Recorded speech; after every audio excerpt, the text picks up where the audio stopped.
Okay, here's a quick little primer on how to put a 1941, 1931, whatever machine that isn't a 1914 into monogramming mode. Now I'll show you my monogrammer here. This is the machine that got with my 1914, and there's a mechanism back here. This mechanism goes into this area here.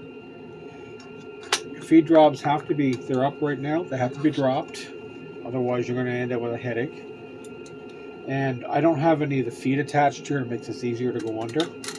My machine is a high shank, or super high shank, sorry, center homing, but I've got a low shank converter on it, so it's this will go in like this. But before you do that, you need to use this plate. Now I have to take the mechanism out of the middle of it, which is this thing. This is made for these flatbed type machines. I think it's important to have the right one. That goes in like that.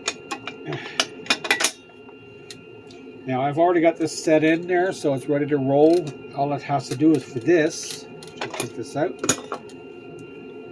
contact this here, right where I'm pointing my finger. I can't really maneuver the camera too well. I'll try.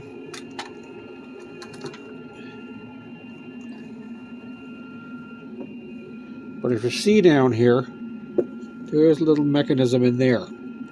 This thing goes back and forth when you're moving the hand wheel. Do you see that moving? That's your lever. That's your accessory lever. And that is what makes the magic happen. Excuse me with the bad camera work. I'm not used to doing this stuff. It's not my forte. Anyways, you put this in. Make sure it's snapped in. Make sure your dogs are down. All you do is get this underneath this assembly here. You get this plate, I put it on an angle, snap it in. And you'll know if you've done it right when you go to set it, and this is moving around.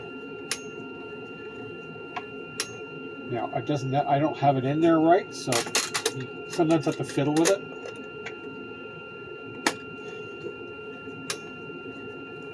And it's still not moving, so I'm doing something wrong here.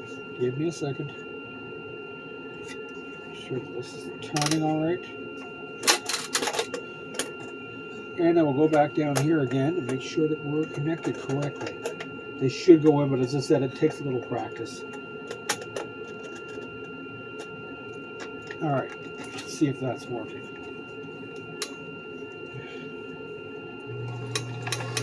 There. This is going now. Do you see that?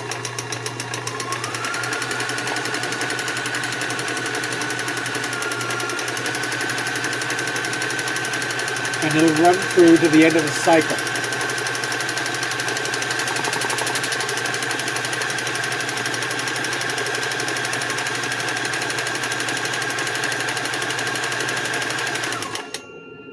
Now, one quick thing with the kit I have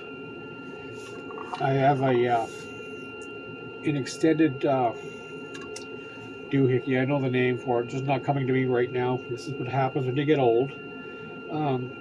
That I can hook my walking foot accessory up to. That'll have to come off if I'm actually going to do any embroidery, because it does interfere with this.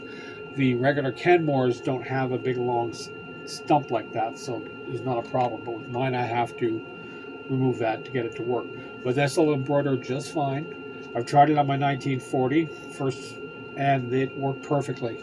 It works well on this too, as well as the 14. So I hope that helps, and have a great day.